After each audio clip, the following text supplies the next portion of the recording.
இந்த காணொளிய பார்க்கறதுக்கு முன்னாடி தமிழ் ஜனம் யூடியூப் சேனலை சப்ஸ்கிரைப் பண்ணாம நீங்க பார்த்துட்டு இருந்தீங்கன்னா கண்டிப்பா சப்ஸ்கிரைப் பண்ணிட்டு நீங்க பாருங்க.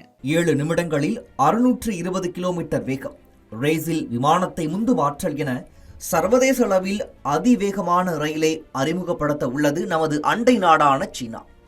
மேக்லூ என பெயரிடப்பட்டுள்ள இந்த ரயில் நம்ப முடியாத வேகத்தை மட்டுமல்ல, அமைதியான தடையில்லாத பயணத்தில் ஒரு புரட்சியையே உருவாக்கும் என்று உறுதியளிக்கப்பட்டுள்ளது.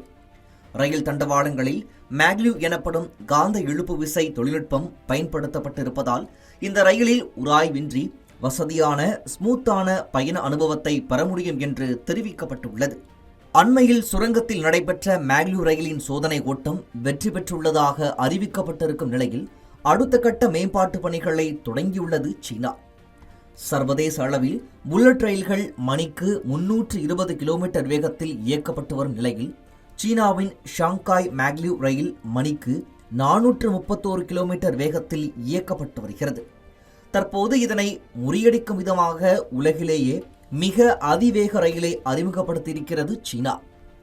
லோகோ பைலட் இல்லாத இந்த தானியங்கி ரயில் தரையில் பறக்கும் விமானம் என்றும், தண்டவாளத்தில் இயக்கப்பட்டாலும் ஆகாயத்தில் பறப்பது போன்ற அனுபவத்தை தரும் என்றும் வர்ணிக்கப்பட்டு வருகிறது. இது மாதிரி பல சுவாரஸ்யமான தகவல்களை பார்க்கணும்னா தமிழ் ஜனம் யூடியூப் சேனலை சப்ஸ்கிரைப் பண்ணுங்க.